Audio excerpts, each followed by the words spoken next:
So being in a position where we're helping people, being in a position where we're benefiting from low vacancy because we're in a position of affordable housing and a recession-proof and resistant economy is always constant in the mobile home park economy, because when the economy is doing really, really bad, they need somewhere cheap to live. And when it's doing really, really good, things are expensive because everyone's got money in their pockets and they still need somewhere cheap to live. So overall, it's the best place that you can be. Hey, welcome to the Real Estate Investors Group. Today we're doing a podcast with Wild Ocean Capital.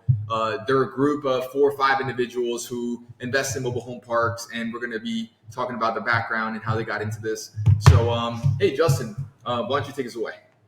So I've been in sales for most of my life, and one of the things that they teach you, is if you can find something more expensive to sell or another way to use your skills, then you're going to do better. So actually, Julian was the one that kind of introduced me to real estate. We went to a Grant Cardone seminar probably, I don't know, year and a half, 2 years ago. And I spent some time trying to underwrite deals after learning, what a cap rate was and what you could do by buying multifamily. And what I found was there really wasn't much on the market that I could find that I could make the numbers work. There wasn't much I could find that I could buy that would actually even break even or make money. And so I was on Facebook looking around. I saw a deal that Mitchell was working on. The numbers made a lot of sense, and it ended up being a mobile home park. So I found another seminar. I did that for a few days. It was called the Mobile Home Boot Camp or Mobile Home University with Frank Rolfe. Spent a few days learning about mobile homes and mobile home parks, and that's kind of how I got started.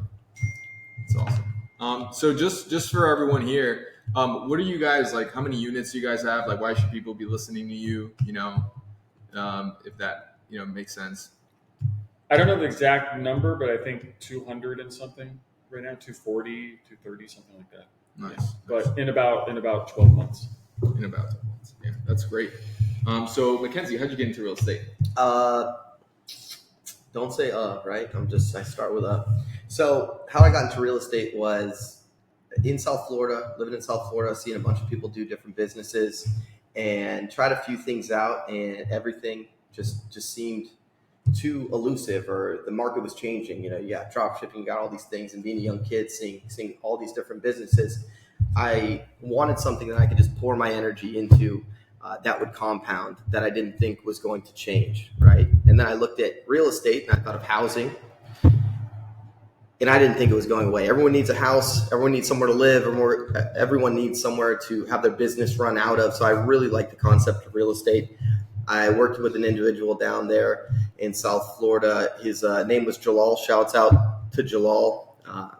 He did teach quite a bit about cold calling, right? Because our business still, to this day, one of the big marketing channels is cold calling. Just gave me an unwavering mindset on how to just attack the day after day. And if you do that, and if you don't give up, you'll eventually acquire the skills you need to keep leveling up.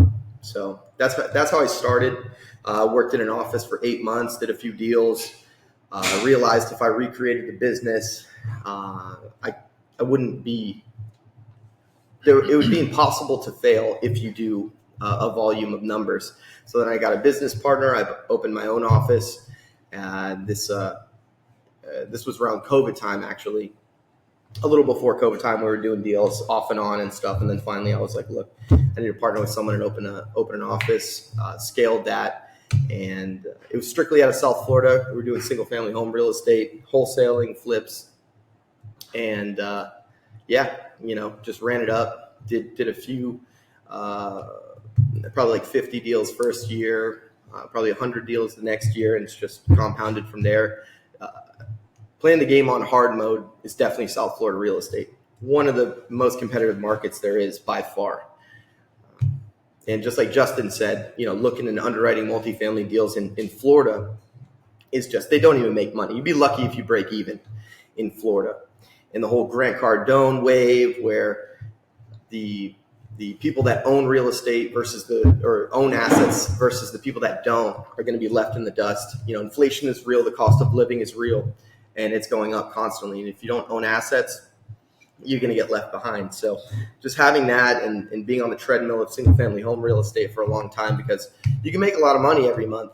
but you got to constantly keep pouring into that business, and it's just like a never-ending cycle. You can accumulate a lot of money, you got to pay a lot of capital gains tax, and that's never fun. But if you learn how to invest in real estate for the long term and you invest in cash flow, that's definitely how you get wealthy. And after underwriting a bunch of multifamily deals, doing some multifamily deals in Florida, along with the single family home real estate, just thinking that there was no real good deals out there. Once we ventured outside of Florida, started looking at mobile home park deals, thanks to Justin, because he actually came into the office when I was running the office in Florida, and he was going to be one of our sales guys. It didn't work out, unfortunately. He has a M3 or M5 or something of the sort, and I needed him in the office, and he didn't want to waste all the gas driving from Miami to Fort Lauderdale every day. It would have cost a lot because his car has a Lamborghini engine, which was unfortunate, but it's definitely a true story. We were talking to some multifamily sellers when he did pop in for a week or two, checking the place out to see if it would be a good fit. And then lo and behold, years later, we're in a collective acquiring mobile home parks. He started talking about mobile home parks, and I scaled down my office. I was only working with a couple people at the time. Rather than doing a bunch of volume, I was focused on quality output. I had a bunch of virtual callers at the time, and then I was just closing out the deals. It was just easier that way because it takes a lot to do a single family home deal in Florida. It takes a lot. You got to be extremely resilient and persistent. Like, here's always the example I give. One of the last deals I closed before getting into the mobile home space was with a person that blocked my number. And I got the deal done on a Google Voice number, just because you got to be that persistent to do the deal, right? And thanks to Jalal as well, I can put my hats off to many people, as well as my first business partner. Taught me so much. Ari, I don't want to go off on too many tangents, but that really is what it takes to do deals in South Florida, and then applying that all to the mobile home park space allowed us to do a pretty decent amount of volume in the last year and a half or what have you. So yeah, that's how it took off. He kept pitching the mobile home park space, and went over his house for 2 days. And the first two people we called, we actually owned those. I am partners in one of them, and Justin owns the other mobile home park that we talked to. First two sellers we spoke to, we ended up doing those deals, and I was like, look, I'm sold. So ever since then, we kept trucking forward, and here we are now. So thanks. That's amazing. All right. So Mitch, how did you get into real estate? Yeah. So I got into real estate because I wanted to get into freedom. So I was traveling. I was a college dropout. I was traveling the world with no money, hitchhiking, couch surfing. And I thought, man, how nice would this be to do without money? Like, all those times standing on a bar stool in some random pub in Ireland, screaming for a couch, coming to an end for figuring out some kind of passive income. And I got into a lot of doors that led me to a lot of couches. But now I'm, getting into some futons. So, but yeah, eventually I came back and I wanted a business that would allow for passive income. And I didn't know what that was, but my whole life I kind of bought and sold stuff, hustled from, video games to action figures to motor vehicles and whatever it may be. And eventually realized that to be able to put that off into someone else's hand and let that run like a business was much more difficult than real estate. So got into real estate. It's the best business for the snowball effect. You do one deal's done, and all of a sudden you now have the credentials to go ahead and continue on that. And now, 3 years into it, we have several hundred units, are in a position to where we can be in the Caribbean right now with Julian, who has treated us to a super, super cool spot in St. Thomas. We're down here doing the podcast. We're networking, going to do some business together. And this is just a space that we love to be in because there's a ton of entrepreneurs that are driven and a lot of opportunities are knocking on the door. And if you open enough of them, they're there. So definitely the place that I'm happy to have, fallen into for sure. Awesome. Thank you, Mitch. And Sebastian, how'd you get into this? Awesome. So first and foremost, thank you, Julian, for having us here. Very special in one of the most beautiful, if not the top two most beautiful places I've seen in my life. Went to a couple islands and did a little bit of snorkeling. So thank you for having us. Julian and I actually go way back since we were about 7 years old, and I was about 9 years old, a couple of years older than him. And the way that I got into real estate was because of Mackenzie, one of my best friends as well. I started with him in South Florida. I don't know what year it was, maybe 2017, 18. Joined them for only a couple of months. Barely got to do a deal before I left to venture off in South America, in Colombia, where I'm originally from. And I did some avocado harvesting and farming over there with my eldest brother, Andres Gomez. And that lasted for about 2 years, where we built a harvesting company. And just to keep it short and summarize, it was just too hard to scale because it takes more than hundreds of people, more than 200 people to produce what real estate could produce with about 10, 15 units for a single person. So Mackenzie kept calling me and insisting that he was doing extremely well in real estate. And we've always had a great way of working together. So as soon as I got back, I started another venture within the avocado business, which was more of importing and reselling to retailers, the avocados that my brother was producing in Colombia. And while we were taking that business off, that's when Justin came along and brought the idea of mobile home parks and introduced us to Mitchell. And at the same time, another friend that Mackenzie and I had, his name is Jack. He was already working with a big fund of mobile home parks. So it all just happened. It was kind of like in a magical way. And it just seemed like the timing was perfect. And I wouldn't be here today if it wasn't because of Mackenzie and Justin. And we wouldn't have scaled up to the way we have so fast and so safely if it wasn't for Mitchell. He definitely opened the path for us. He made all the mistakes that we didn't have to repeat in our first year of real estate. That helped us scale up a lot faster. And yeah, super grateful for all of you guys. That's awesome. Yeah. Cool. So let's get into a little bit about the mobile home park space. Like, why are you guys investing in mobile home park space as opposed to other asset classes? If you can, chime in. Yeah, the mobile home park space is super unique. I mean, out of all the different asset classes you can be in, you've got this crazy mixture. So you've got the passiveness of, say, owning a parking lot where people are going in, they're parking their car, except they're parking their home, and it costs thousands of dollars to move it. And not only are you allowing for this basically passive, maintenance-free method of investing, you also have this position where you're providing affordable housing, because a mobile home in a place like, for example, West Virginia, where there's a large portion of our portfolio based, has a price tag on it between individuals of $5,000. I mean, you go on Facebook Marketplace, you're buying a house for $5,000. I think we're selling one in Virginia right now in the Richmond MSA for like $8,000. So to be able to go and buy your own home and be in a position where you're in a community-based lifestyle, where you have neighbors that you can build community with, you have management that's keeping the ground safe for you, security to make sure that nobody's going in and interrupting your quality of life. It's amazing, right? You got these contrary versions of it, which you got a bunch of stick-built, cookie cutter expensive houses with these crazy HOAs that don't allow you to have a bicycle in your front lawn. We're the similarity, but at the same time, the polar opposite, because we're affordable. But from an investment perspective, this is the basic, it's the basic foundation of all investment is supply and demand. Every single year, there are less and less mobile home parks annually. Municipalities aren't allowing them to be developed. And in fact, they're incentivizing developers to redevelop them. And there's a lot of reasons to that. Mobile home parks are taxed on the land and not the mobile homes, being that the mobile homes are personal property, and you're only going to pay real estate taxes on the real estate in the majority of states. So there's influence for that structure to have the municipality say, no, go build a high-rise apartment complex, floor everyone's home, and let's get more money for the government, right?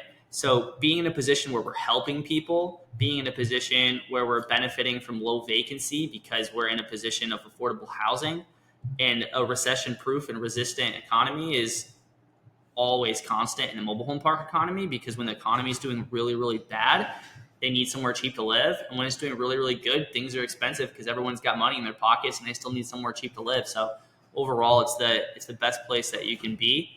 Except anybody watching this, stay out. It's actually pretty bad. We don't need any other competition. Extremely stressful. Go for it. Dylan, can you look up what's the average price of a apartment in the United States? So I think, if I remember correctly, it's something like $2,000 a month. And one of the things that's unique about this space and why there's always going to be a demand for a mobile home parks is there's a lack of affordable housing in America. We have properties where people own their own home and they're paying $300 a month for everything. That's their rent. They own the home. They maintain it, but if they maintain it well, they're literally only paying $300 a month for rent. What's the average rent in the United States was $1,300 in August 2023. average rent Yeah, throughout the entire United States. in August 2023? Okay. Are you sure that's correct? No. Do a little more searching. It's got to be higher than that. It says $1,561 a month average rent in the U.S. That's for one bedroom, or That's for what's the average two bedroom? Because most of what we rent are what? It How should much be does like a 17 one-bedroom apartment cost per month in USA in 2024? It says average rent of one-bedroom apartment in U.S. is $1,713. right. So you're going to find a bunch of different answers, but from New York, which is the most expensive, it's $2,500, and we have a mobile home park we're buying in New York relatively soon, and lot rent there is $350 a month, and then your average one-bedroom apartment rent in New York is $2,500 a month. So it's just a crazy difference. There are large parts of the United States where to rent a two bedroom, you're looking at $1,700 to $2,000. And that's often in an apartment building where you don't really have your own space. You can hear your neighbors. So for someone to be able to have a mobile home that's two bedrooms, maybe 800, 1,000 square feet, and pay $300 a month for that, even $400 or $500 a month for that, it's still a fraction. And it allows a lot of people that are on fixed incomes or just don't make a lot of money, or they're retired, or all that kind of stuff, Social Security, to still be able to live in America. So that's also part of the reason it's kind of recession-proof housing, because when there is some kind of financial crisis and things get more tough, people downgrade to something cheaper. So your people that are paying $1,700 a month, if they're looking for something cheaper, like there's always going to be demand for mobile home parks. And if I could add to that, I think our average, just throwing rough numbers, but pretty close. In Virginia right now, our average of park-owned homes, meaning they pay for the lot rent and the actual home to live in, is about $500. In Indiana, in a nice area, it's about $800 average. Near Chicago. Yeah, like 40 minutes outside 30 minutes, Chicago. 40 minutes from Chicago. But apart from that, mobile homes and what they call them trailer parks usually have a stigma of being the cheapest and crappiest, excuse my French, form of living. But you can yourself go around asking in a mobile home park how many people have had the opportunity to live in an apartment and prefer a mobile home over an apartment. I've actually lived in a mobile home for quite a while, and I prefer over any apartment any day, just because of the privacy aspect of it. And I would say, Yeah, it's great. I mean, nobody's banging on your wall, nobody's stomping on your ceiling. You could go have a little garden. You could fence in your little yard. You get your own parking spaces that you don't have to dispute in this giant parking lot. Yep. So it's like any kind of housing. Like it can be good or bad depending on how you take care of it and the age of it, and also, part of what we do is we take over properties sometimes, and there may be some people that shouldn't be there for whatever reason. They're in a situation where they bother their neighbors, they don't take care of their space. And one of the things you do to clean up a community is if there's some folks that are not making it nice for everybody else, you eliminate those folks, make them find a place to live, and then everybody else, the community benefits from that. It's a simple way to make a place nicer, is just have the right people in it. And anybody in the multifamily space would say the same thing. Yeah. If you're getting anything value add, you'll have a couple tenants, maybe, dealing drugs, doing things like that, going back and forth, having a bunch of people in and out. And the one bad apple does spoil the bunch. And our whole objective always is to keep the people in the community safe, and to give them the pride and restore the pride back in the community, so they feel comfortable, having their kids and whoever over without being threatened by some bully in the park. So we try to get rid of the bad and keep the good and just make it better for everyone.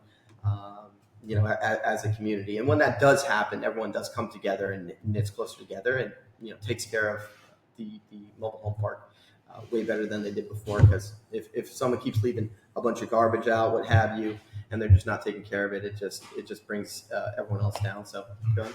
One of the things that makes it also great as an investor is, there are different kinds of parks, right? So we have some properties where we own the land, the utility infrastructure, as well as the homes, and those are kind of like a rental. Essentially, we're like renting an apartment or a home. But then the ideal scenario as an investor is you have a property where the tenants own all their own homes, and you're really just it's like running a parking lot at that point. You're renting them a space to park their home. You're making sure that the utilities are, the infrastructure is good, that the road is good. But other than that, it becomes literally mailbox money. And people often say that that real estate's mailbox money, but for multifamily, it usually isn't. There's a lot of stuff going on to maintain the buildings. Absolutely.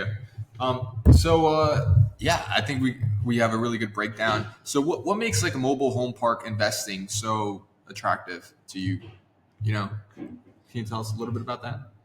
Yeah. Mobile home park investing is pretty sweet. It's awesome, to have a change experience for someone's life and ours. Obviously, we're investors. We're doing this to make money, but we're also wanting to make money where we feel good about the money that we're making.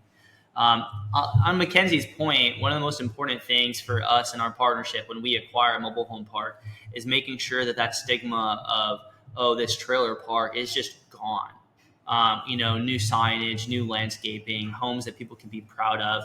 We've gone around and we've supplied many homeowners that own their own mobile homes with exterior paint, skirting, whatever it might be, to go ahead and allow for them to benefit their homes. And the snowball effect happens where you get to sit there in your investment and watch it kind of grow on its own by just planting a seed of some hope and dignity in these communities to go ahead and transform their dwellings.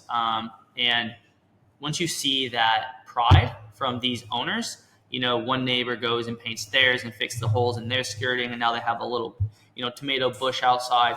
Next, the next neighbor just put on an awning for their car and a picnic table for their, family to eat outside every day. So it's, transformative to go ahead and take one of these communities and do everything that we can to make sure that we're really bettering what we take over and not just focus on how much money can we make on this. One of the things that's unique also is it's probably the cheapest form of real estate to renovate out there. You can take, and Mitchell has done this many times, take a home that when you walk into it first, you're like, this thing needs to be torn down. And then you can spend $5,000 to $10,000, and at the end of it, all of a sudden, it's a place that anybody would be happy to move into. And it's just the nature of how these things are built that they're easy to renovate. Yeah. Also, the maintenance in general. So some tips on kind of running mobile home parks, to kind of go off on a tangent. That's okay with you, Julian. In regards to maintenance, there's so much talent within these mobile home parks, because what a mobile home park is, it's an affordable housing structure, as we've discussed. But what does that mean? That means these aren't people that are very wealthy, which translates to these aren't the people that when something breaks, they call a plumber for $100 an hour. They're not calling a mechanic to fix their brakes when their brakes go. They're do it themselves. They're figuring it out. They're DIY. They're problem solvers. They're going on YouTube. They're asking a friend. They grew up using their hands. So because they didn't have the luxury to go ahead and, call Roto-Rooters every time their toilet's plugged, they actually know a lot of stuff. So there's so much talent inside of these communities where, one of our maintenance guys, Sebastian, can tell you about, is within our community. And, how's it like working with him, Sebastian? Absolutely. He's actually great, and he's the perfect example of what you just said. He grew up in one of these communities and has lived in one for, I think, over 8 to 10 years. And he learned the craft just trying it out and playing around with fixing things himself, with one of the previous owners, for example, and just learned by fixing problems when they came along. And there's quite a few of these that live in our communities that just even offer to lend a hand to fix multiple things. Yeah, he's a certified roofer, certified HVAC. He's actually helping us renovate one of the homes we bought locally too, because full-time maintenance crew. We don't always have the time, the work for them, so we want to keep them busy. We want to keep them paid. So another thing that we do is we do real estate. I do single-family home real estate. That's what my background is. So might as well flip a couple homes in the local community because they don't have to drive far. They're fairly affordable versus if you're subcontracting out different contractors. If you sub someone out versus if you have a full-time maintenance crew, you can normally get labor a little low, and you'll also have all the best places to get materials for the lowest cost. So you save a lot of money like that. So you can increase your margin size if you are doing flips near a community that you do own, and you can keep them. It's like bonuses for them, which is just great. And this guy could build a house from the ground up. So this is just a great example on the talent that you have inside these mobile home parks. Anything happens, he could fix it, which is just great to have someone on site always to be able to handle things when they do come up. Touching on that point, huge shout out to Josh and Steve. They're always there. And there's 2 points. So Justin made a point that if you want to scale fast, you do want to own mobile home parks that are mostly tenant-owned homes where you're just practically renting the space. That allows for less management. It allows for scalability a lot faster. Obviously, there's less maintenance requests because less things you have to take care of as a landlord. But if you are going to have a good amount of park-owned homes, it just changes the entire game once you have good assets like Josh and Steve, because you have to find the perfect middle. You want to find quality work that you could get from high-end contractors, and you want to have affordability where all of your rent profits are not going out the drain each month. So I would say, just like any other business, the bottleneck of the business is finding good talent to support you, because you can't grow by yourself. You can't grow alone. You need a good set of people around you in order to scale up. Yeah. So this is a really great background on mobile home parks. I think what we want to find out with the audience there is basically how do you go about finding these mobile home parks? Like, how do you contact the owners? Like, how do you talk to them? What kind of tips can you guys give and to someone that maybe is looking into mobile home parks that would really appreciate it? Sure. Thanks, Julian. Yeah. So, mobile home parks are kind of like all asset classes when it comes to finding them, right? So obviously you could go ahead and go on MLS, et cetera, but really it just comes down to, persistence and consistency. So like any other asset class, you're cold calling, you're doing direct mail campaigns, you're going to networking events. Nationally, they have events like SECO, which is annually held in Georgia typically, and the other mobile home park conference called MHI, which is typically held in Las Vegas, Nevada every year. So these are events where you can go and meet brokers, you can meet wholesalers, you can meet just other park owners that someday are going to be a park seller, right? I mean, a lot of people eventually will trade one asset for another or just get out of the game altogether because they're ready to retire. So finding the ability to network and communicate is really how you're going to buy anything. So if you want to figure out how to get good deals, how to buy more property that's going to fit your buy box, you're first going to need to understand just making sure that you can communicate and understand. So communicate, you're going to need to first understand, right? So you're going to need to talk to a seller, you're going to understand what they want, understand how you can better their life, understand is it them getting out and saving taxes, right? Do they want seller financing? Do they want to get rid of Uncle Sam and make sure they don't have a bunch of, immediate capital gains, help them defer their taxes? So a lot of sellers, are looking to not have to pay a bunch of money in taxes, right? Some sellers, they don't want to deal with a long-term, solution to, pay less in taxes. They don't care about the taxes. They just want a big lump sum of money. So in that event, we make sure we understand what they want, and that may just be a cash out, which we'll do. So whatever works for sellers works for us. And without a seller being happy with the deal that we're providing them with, they're not going to do business with us. So the best way for us to find deals is finding what a seller wants and being able to fulfill that need. Creativity helps. Yeah, I was going to say that, Mitch is one of the only people that I met that when he shops for a car, he just drives around and puts sticky notes on people's vehicles. Hey, you want to sell your car? Hey, you want to sell your car? And then people call him. A lot of times. Yeah. And how many? You bought quite a few cars that way, didn't you? A lot. Yeah. Most I've ever paid for, tens of millions in real estate. Most I've ever paid for a motor vehicle, I think, is $2,000. Yeah. And so just, having that creativity of trying to start conversations, go knock on a door. Hey, you guys want to sell?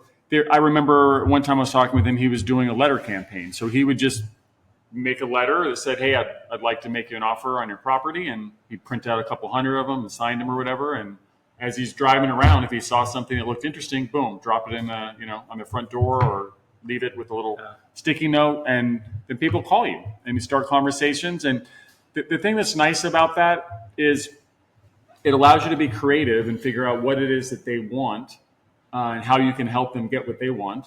And it also allows, just having direct communication. I don't know if you ever, we've all played the telephone game where I say something to Mackenzie, and by the time it comes around the circle, it's something completely different. And I often feel like that's how it generally works with regular real estate transactions. By the time you say something to your realtor and it goes to their realtor, then it gets to the seller, it's not even what you said.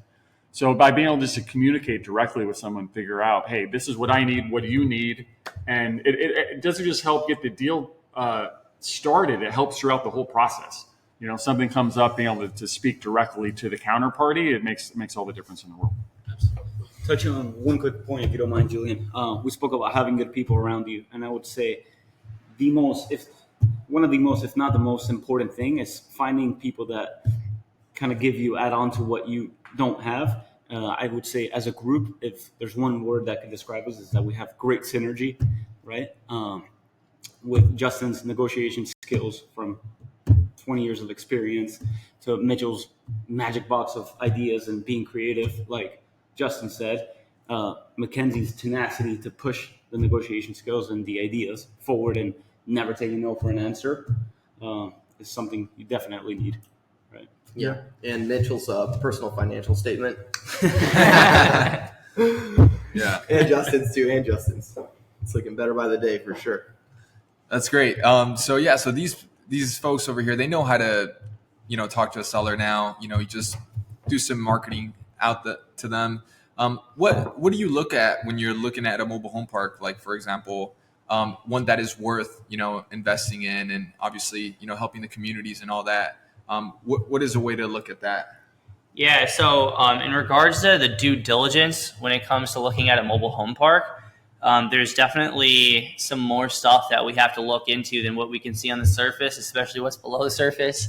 It's very important. Yeah. You have to make sure you're checking your infrastructure. And there's a lot of different types of variations in infrastructure when it comes to mobile home parks, and it's something that you don't think about when you're buying a single family house, or even an apartment building, 4-unit, multifamily, whatever it might be.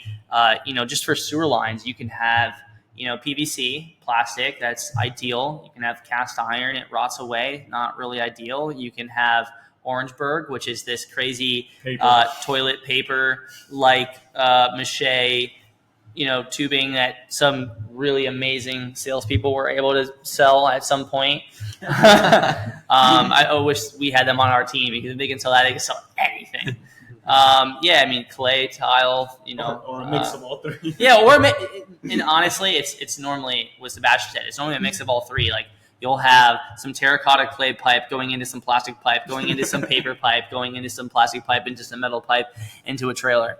And this is what happens because trailer parks were built by people that owned farms and did it themselves, right?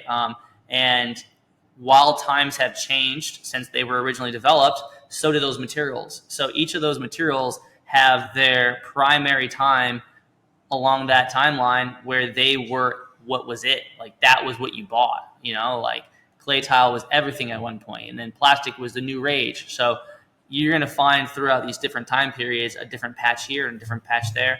But checking on that is important. It's not something that you should get too overly concerned about. I mean, you can do whatever due diligence you want. If you're doing park-owned homes in a community and you're going to walk the park-owned homes, don't be afraid to ask the tenant when you breeze through during your inspection period, hey, does this thing back up often? And, if the seller is unwilling to even allow you to do that, maybe just, when you drive through the park with them, just ask a couple people you see outside, hey, you have any crazy sewer issues? Because, there's fraudulent people out there.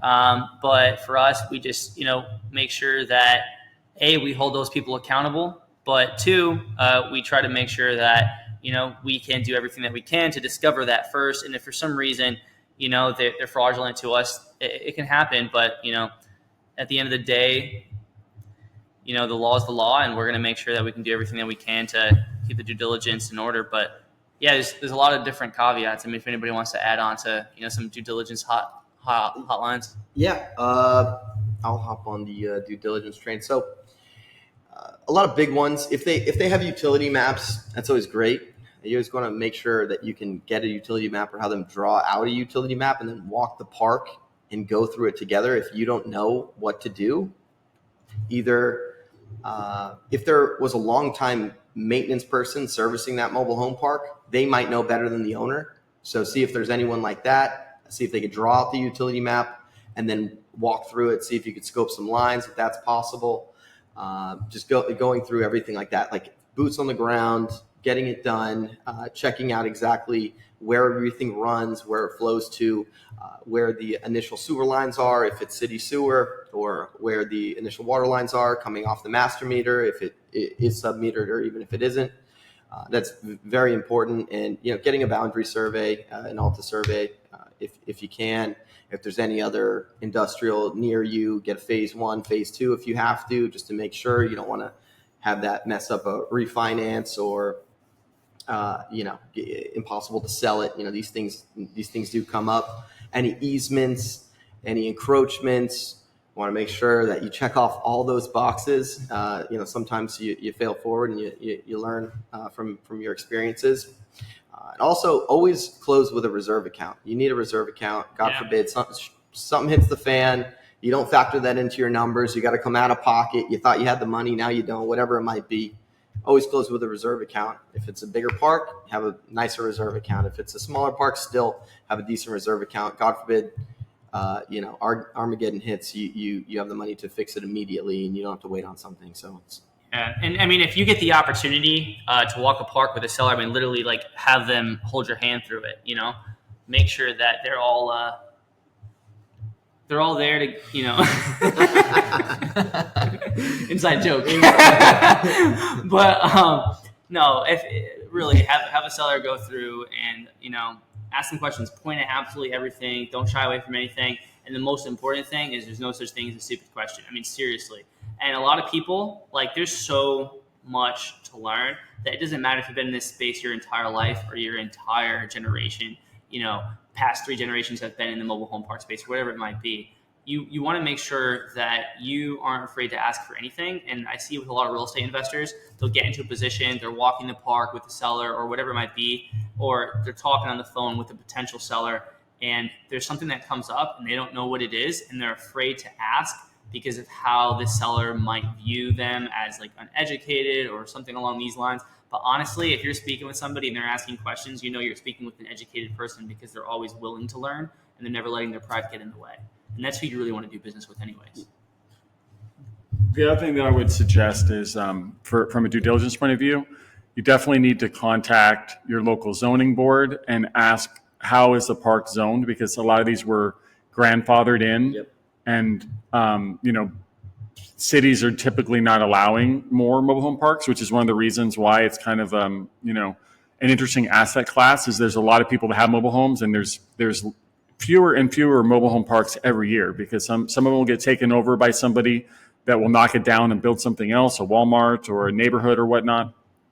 And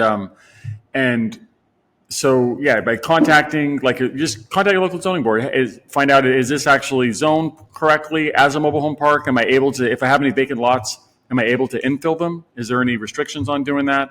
Also, you want to contact your local police department and say, hey, you guys have a lot of problems at this particular property. This is the same for multifamily anyway. You want to know if it's a big community, if if they generally have many issues, and just doing these sorts of things can kind of help you flush out what you might need to take care of as you take the property over. Yeah. To piggyback on that real Yep. quick, so it's legal conforming and then legal non-conforming. And legal conforming is if a home gets burnt down, God forbid, you have your insurance claim, you get a new home in there, you can go ahead and put another home on the pad that became vacant. Or if you have additional pads, like Justin was saying, you can infill. Sometimes the infill process, they have to be only 10-year-old homes or newer. Right? So just ask those in-depth questions and confirm everything through email with the governing body that you're talking to. So you can always go back and say, oh, look, this is what you emailed me. This is one of your people. So you can hold them accountable. It's great to get it verbally. Always get it confirmed through email. One of the biggest things. And just ask those specific questions through email. You don't have to know all the legal mumbo jumbo. You say, look, if I have to replace a home, can I put a home in? Great. Is there any specifics to that home that I have to infill with? Just ask it verbatim and get their answer, and just make sure to get it more specifically if they make it too much of a vague answer. So, yeah. To add on to that point of due diligence, I would say if any or whoever is watching this podcast is possibly looking to get into the space, you're most likely not going to find your first deal, quote unquote, from a huge fund that has a 2-cap or a 3-cap. Or whatever it is, you're most likely going to find it from a mom and pop operator.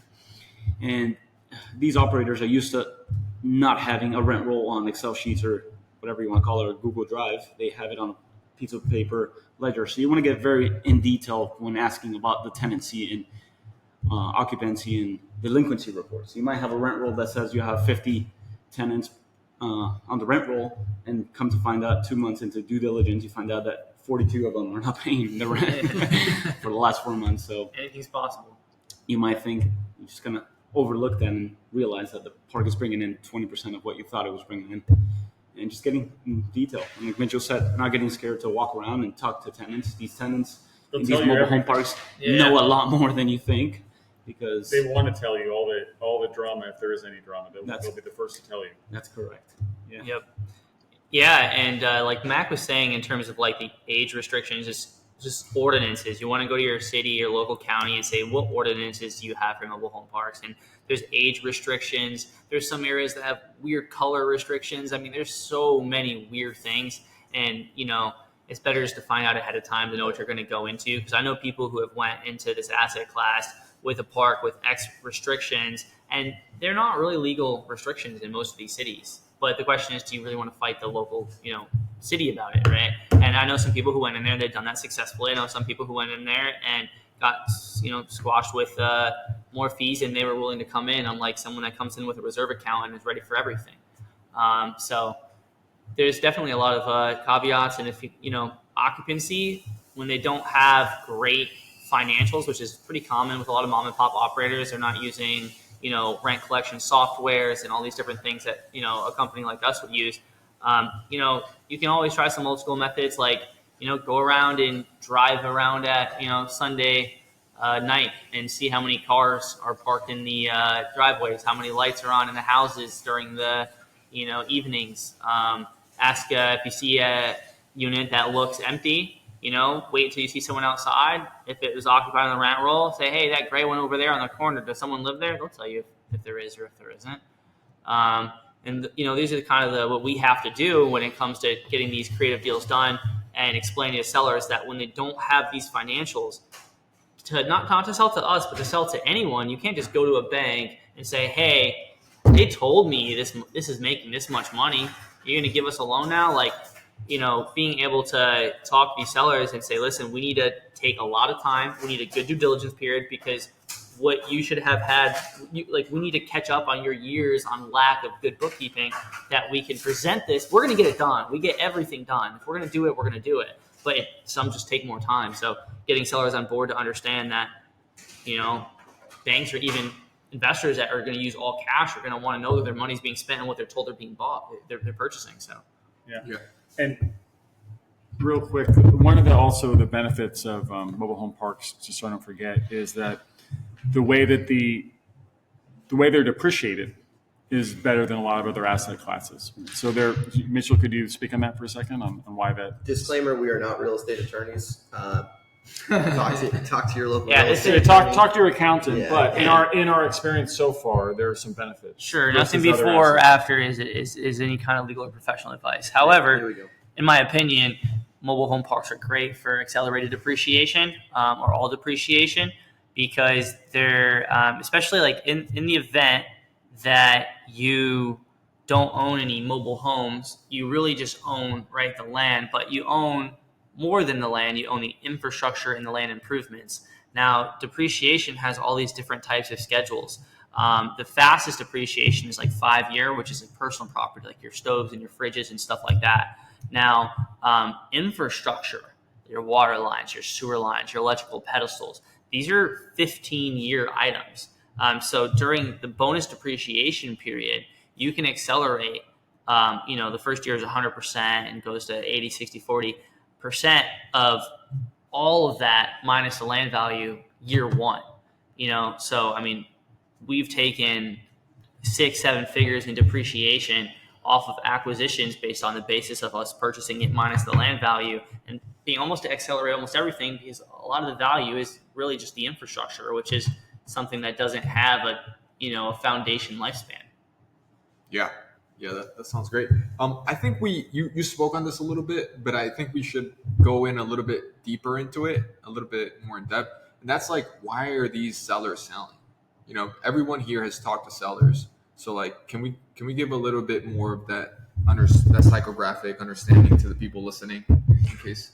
There's different reasons based on their personal situation, but what is an overall theme is that the people that originally bought these or built them are either retiring or have usually already handed off. Like something like 80% of these are owned by the original person that built it or the second person, often their kids or somebody. So a lot of times just because they need to retire, they've done their thing. Yeah. I mean, it's true. Almost all the mobile home parks I own was pretty much off the guy that developed it or their kid.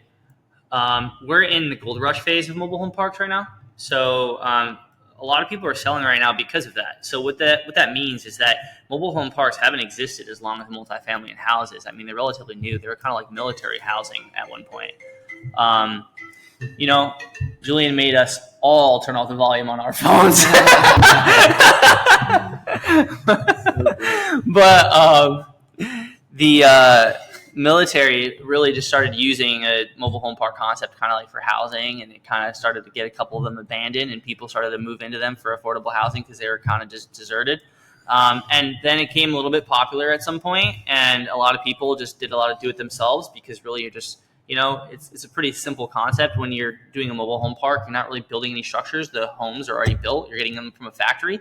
And all you're doing is you're laying down water lines and sewer lines, and really you're just gluing pipes together and digging holes. So there's a lot of people that have basic concepts of stuff, plumbing and, do-it-yourself kind of thinking, and they've built a lot of these things.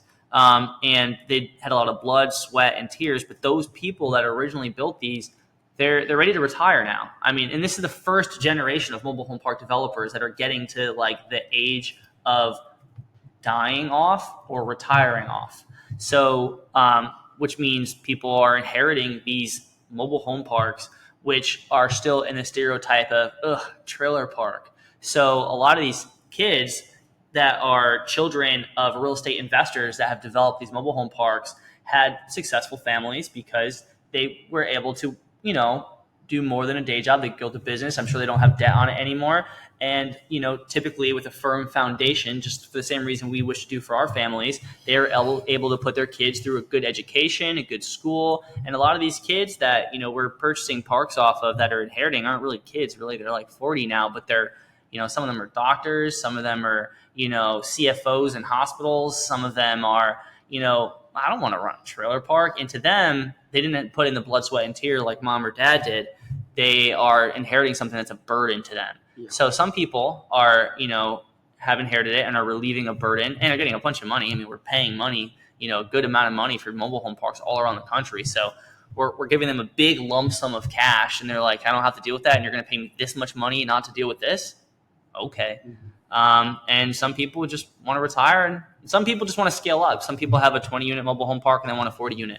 So they sell us a 20-unit mobile home park so they can buy a 40-unit mobile home park. Which also leads to another, micro topic, which is that there's kind of different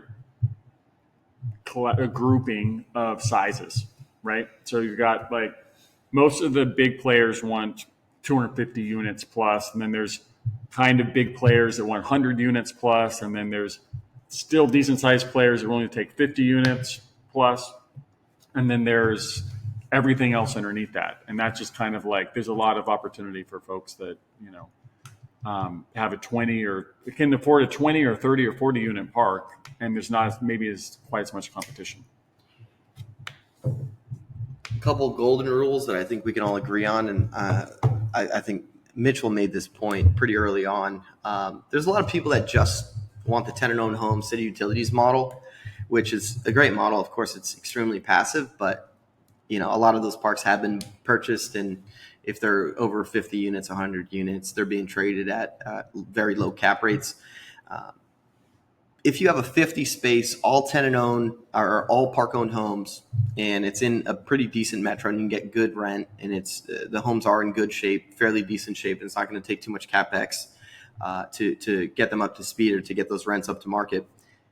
It can afford a good maintenance crew, and that way you're not subbing out different jobs, and you're not paying premiums for different, leaky faucet, what have you. You can afford a full-time maintenance person. You just need one good person. Of course, you want a backup or two. You want to have as many people on standby as possible, so that if there is any maintenance that comes up, they can handle it. But 150-unit park-owned home model park, even if it is public or private utilities, if the utilities are good, you do due diligence, make sure it's good, it will net or gross way more than even a 200 space all tenant-owned home model.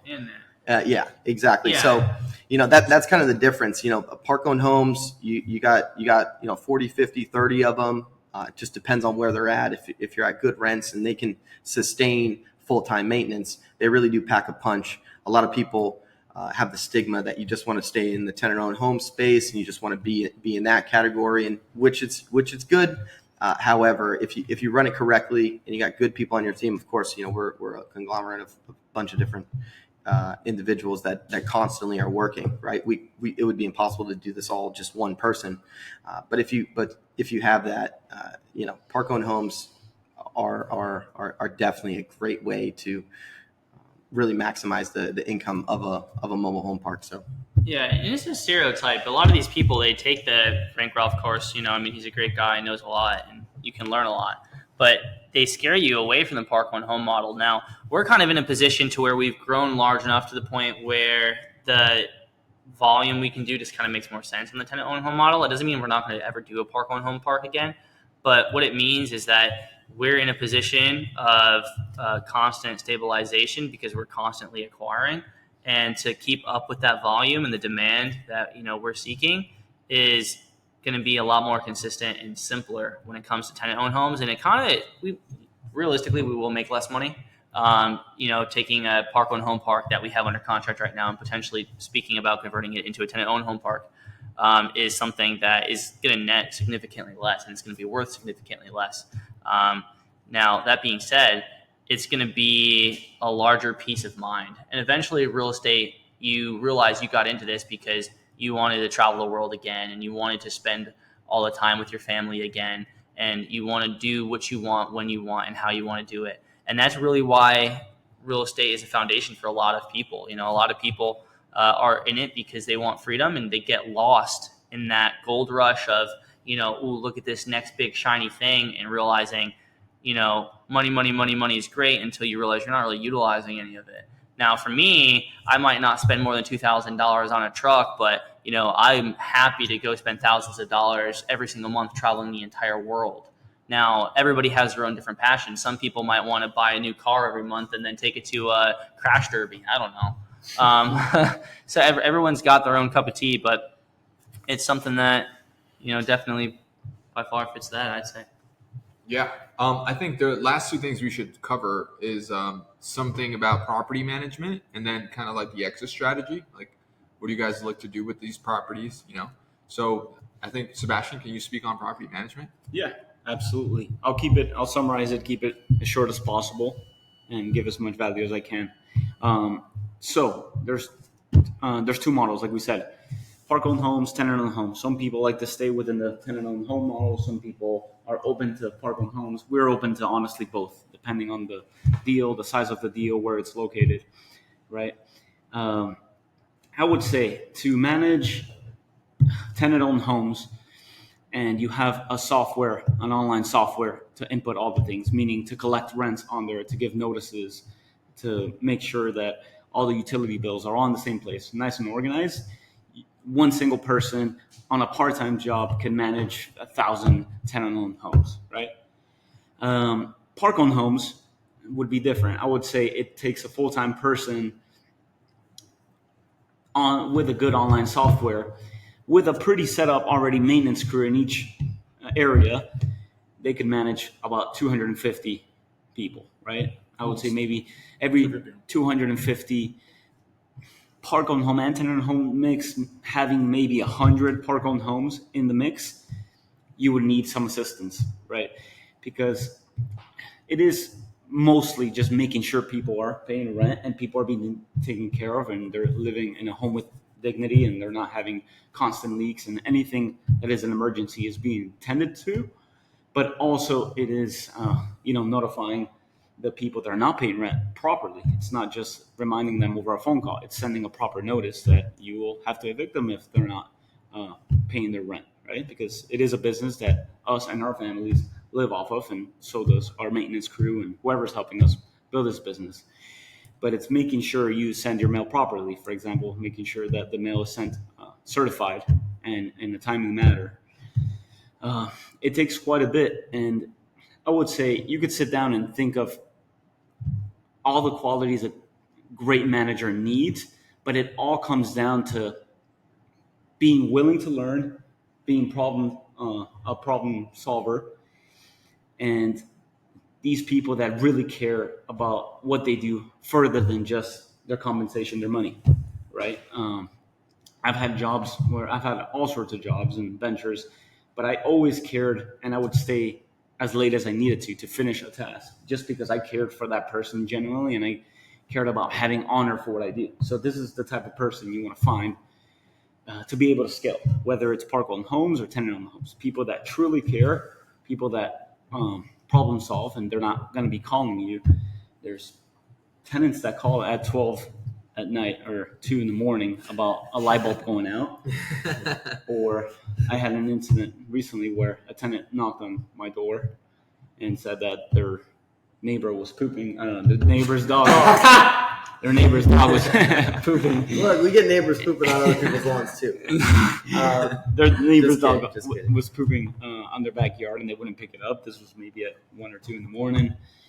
And you just want people that are going to take care of that and not have to call you at 2 in the morning for that type of stuff. Yeah.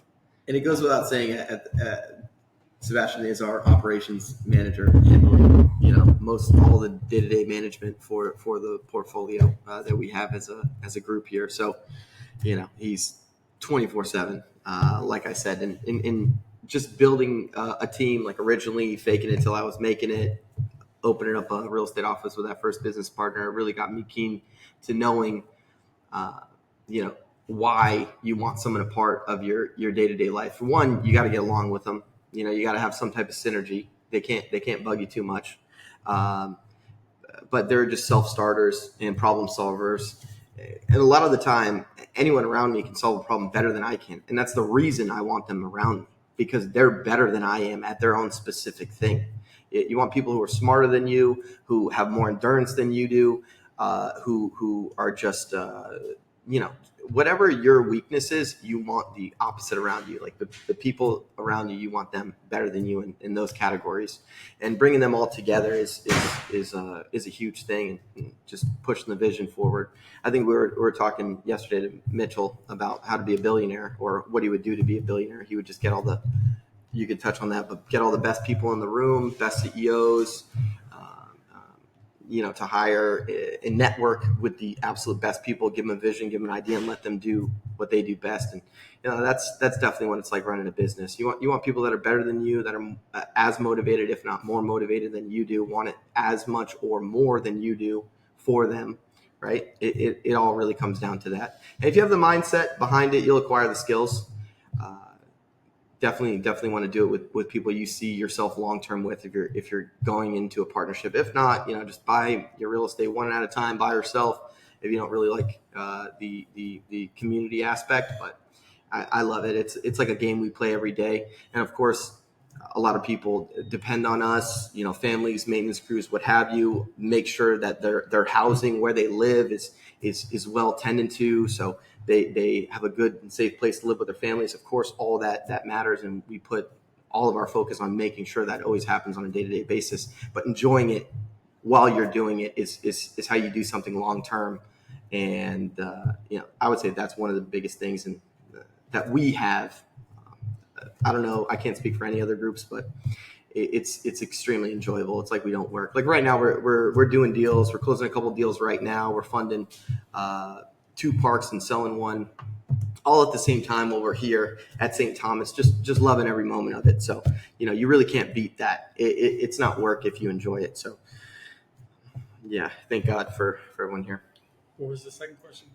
Yeah, I was just it was a touch on talk about property management and like the exit strategy. So give people like a hold it forever. That's mainly our exit strategy. But Warren Buffett's exit strategy is don't exit. Yeah. So, it depends, right? Everything has the right time to exit. Like Mac said, we're selling something, but we're selling something small to buy something bigger. So, we're always really ready to, kind of alley-oop and go up. But sometimes we find a good deal, whether it be, I think, in this scenario, like we say we buy parks in Indiana, we have several of them, and, the park owner in Indiana that sells us this one wants to sell everything at one time, and we buy something in, a state we're not operating in, and at that point, it's a good deal. We don't want to let the seller down. We don't want to let our team down. If our team can make some money, we'll go in there and we'll try to add some value components, go in there, clean up the place. If it's under market, try to get it closer to market, but still under market rent. So there's still value add for the future, and affordable housing is still strong. And really just being opportunistic. So honestly, like on a short answer, I'd say, yeah, I don't want to ever sell anything. But if somebody came and offered me way too much money for something, we're all probably going to take the opportunity to say, okay, unless we see something that, maybe that person that's trying to offer us a lot of money does as well. And sometimes they're just crazy. But just exit strategy, always purchase and stabilize it, get good books and cash out refinance into long-term debt, have that long-term debt ride out. 20 years later, the mortgage has been paid for, and you used to have a $30,000 mortgage, and now you have an additional $30,000 in cash flow every single month. That's great.